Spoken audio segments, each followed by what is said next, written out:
So guys, welcome back to Up to Date IDN Channel. Nama gue Greg, dan 2 bulan terakhir gue udah nge-review Asus Zenfone 5Z, terus Zenfone 6. Dan dari situ banyak banget kalian request, "Bang, review Zenfone 5 biasanya dong." Dan akhirnya, yes, kita akan buatin review Zenfone 5 setelah 2 tahun udah keluar di Indonesia. Apakah masih worth it? So make sure kalian nonton sampai habis, dan buat yang baru pertama kali mampir di channel ini, selamat datang. Dan kalau misalkan suka dengan videonya, boleh bantu like dan subscribe juga, sekaligus nyalain notifikasinya juga. Dan langsung aja tanpa basa-basi lagi, let's check it out.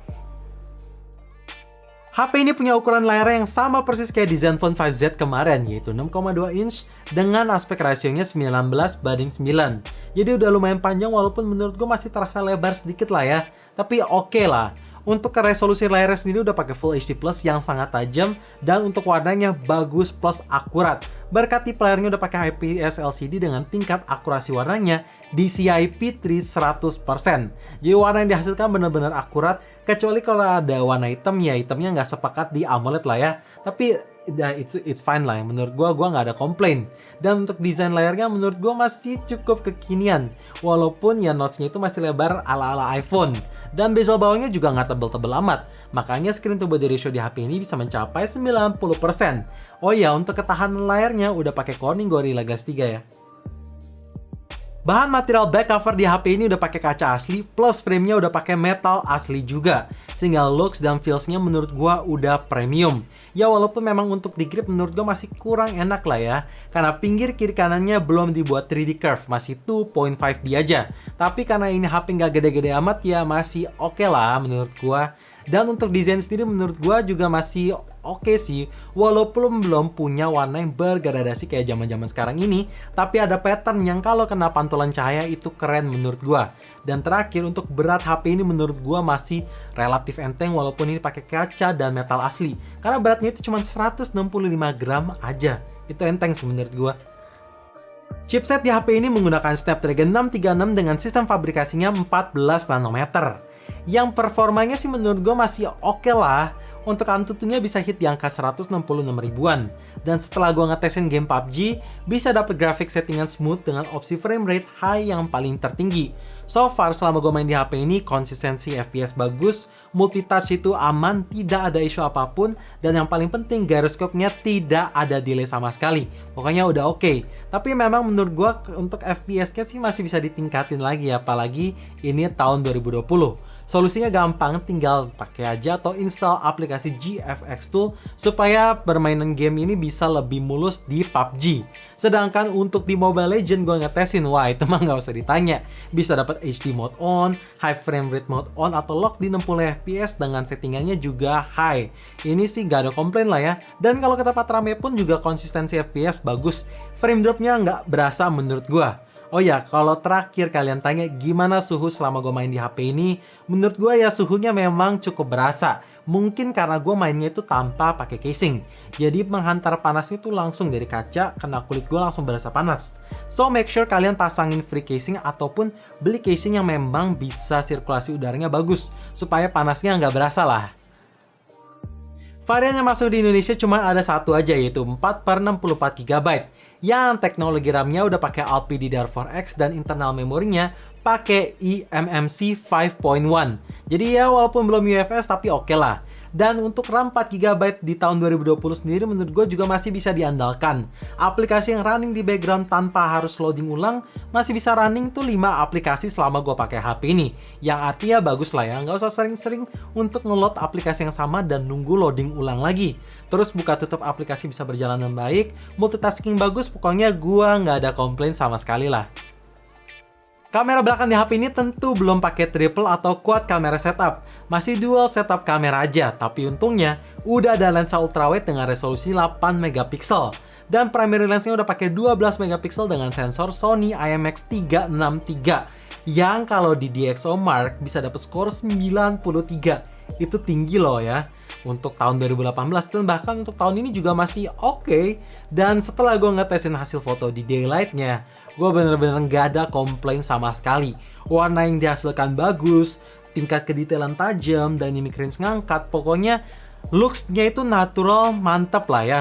Sampai ke lensa ultrawide-nya juga menurut gue. Walaupun memang kalau di lensa ultrawide-nya konsistensi detailnya nggak setajam di primary lensnya, karena ya wajar aja sih. Masih belum pakai Sony IMX atau apapun di lensa ultrawide-nya, tapi intinya udah bagus. Sedangkan untuk di low light juga surprisingly detailnya masih ngangkat, warnanya juga natural walaupun ini belum ada fitur night mode. Tapi gue berharap sih walaupun HP ini udah 2 tahun keluar, night mode bisa dibawa karena night mode itu sangat kepake apalagi tahun 2020. Itu bakalan ngangkat banget. Tapi sebenarnya tanpa night mode pun juga udah oke lah, nggak jelek-jelek amat. Untuk perekaman video kamera belakangnya udah support AIS atau Electronic Image Stabilizer yang hasil videonya benar-benar harus gue bilang ini stabil banget sampai ke lensa ultrawide-nya. Dan untuk primary lensnya jitter nggak berasa, detail dapet walaupun memang gue jalan biasa aja. Tapi overall gue nggak ada komplain. Intinya HP 2 tahun yang lalu masih bisa dipakai untuk bikin konten. Port di HP ini udah menggunakan Type-C jadi kekinian dan bisa colok bolak-balik juga. Jadi kalaupun mau nyolok tanpa harus lihat ya bisa lah. Dan untuk teknologi chargingnya udah support fast charging dengan max output sampai 18 watt. Jadi gue coba ngecharge dari angka 5% sampai fully charge, makan waktu sekitar 1 jam 30 menitan yang menurut gue ini udah cepet mengingat HP ini keluar 2 tahun yang lalu loh. Opsi unlock di HP ini ada 2 pilihan. Pertama ada face recognition yang performanya juga udah oke lah, walaupun memang gak cepet-cepet amat, tapi bisa berjalan. Sedangkan untuk kedua opsinya adalah fingerprint yang menurut gua ini sebenarnya di upgrade ke Pi sih ada downgrade sedikit sih, jadi nggak terlalu cepat secepat di Android Oreo waktu pertama kali HP ini keluar. Screen responnya agak berasa delaynya sedikit, tapi overall udah cepet dan akurat juga menurut gua. Layar di HP ini belum pakai Super AMOLED, jadi otomatis fitur Always On Display belum ada di HP ini. Tapi untungnya pada zamannya Asus menyediakan alternatif lain yaitu LED notification sebagai penanda notifikasi yang masuk ataupun notifikasi yang kemis. Contoh, misalkan kalau ada pesan yang masuk, LED-nya akan warna putih nyalanya. Dan misalkan bukan notifikasi yang pesan yang masuk, itu nyala warna hijau. Dan kalau misalkan lowbat, itu akan nyala merah. Dan kalau fully charge akan warna hijau. Pokoknya penanda ini sangat membantu menurut gua. Nah, fitur ini tuh jarang banget bisa ada di HP harga 2 jutaan. Bahkan bisa dihitung pakai jari menurut gua. Ya tahu sih waktu pertama kali HP ini keluar itu harganya 4 jutaan. Tapi nggak masalah, yang penting sekarang udah turun jadi 2 jutaan dan punya fitur NFC atau Near Field Communication. Artinya kalian bisa ngecek saldo e-money, Breezy ataupun Flash, dan bahkan kalian bisa top up saldo e-money dan Breezy lewat toko online tanpa harus ke gerai offline manapun, langsung lewat HP kalian. Tinggal tap aja.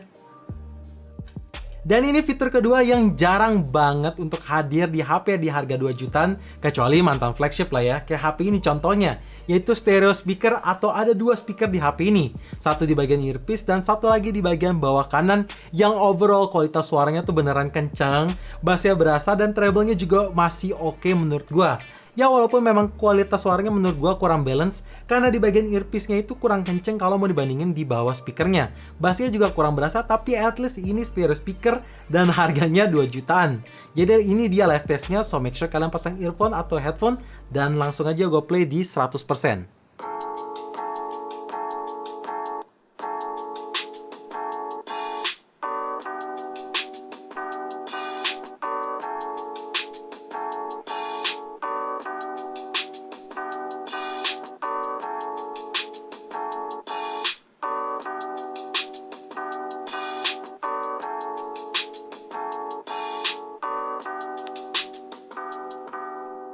Gimana menurut kalian? So guys, itu dia kelebihan-kelebihan yang ada di Asus Zenfone 5. Tapi pertanyaannya, apa kekurangannya? Karena setiap smartphone kan nggak ada yang sempurna. Langsung aja ke kekurangan pertama. Kapasitas baterai 3300 mAh di tahun 2020 menurut gua agak kurang seperti di Asus Zenfone 5Z kemarin.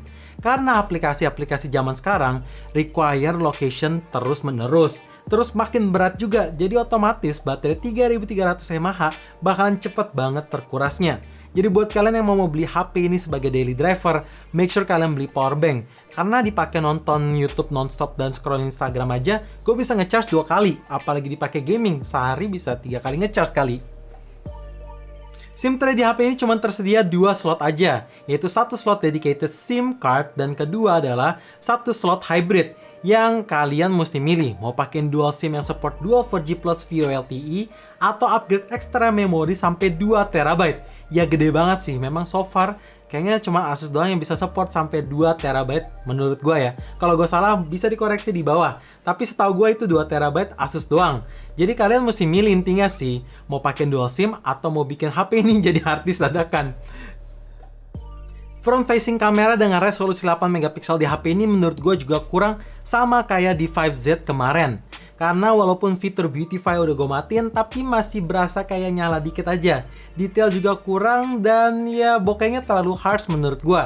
Tapi solusinya ini gampang banget, tinggal installin aja aplikasi Gcam supaya detail dan warna bisa ngangkat. Pas HP ini di launch, softwarenya run di Android Oreo. 1 tahun kemudian, HP ini run di Android Pie. Dan di tahun 2019, akhir, gue nggak tahu apakah HP ini akan dapat Android 10. Dan setelah gue nunggu kayak sebulan sekali gue ngecekin di Google, belum ada info apakah ini akan dapat beta, ataupun nantinya nggak dapat. Karena sebenarnya Zenfone Max Pro M1 aja masih dapat. Masa ini nggak dapat? Jujur sih gue bisa berharap ini dapat Android 10 dengan tampilan antarmukanya Zen UI 6 terbaru. Karena menurut gue Zen UI 5 itu tampilannya agak kurang user friendly aja ya. User experience-nya juga kurang menurut gue. Jadi gue berharap Zen UI 6 yang tampilannya kayak stok Android biar lebih mantap. Tapi semoga dapat aja deh. So guys, itu dia review Asus Zenfone 5 setelah 2 tahun nyaris keluar. Dan akhirnya kita kesampaian untuk review HP ini. Dan balik lagi ke pertanyaan awal, apakah HP ini layak dibeli untuk harga 2 jutaan? Menurut gue buat kalian yang mau beli HP ini sebagai primary device, harus siapin aja power bank dan harus toleransi dengan performance atau chipset HP ini.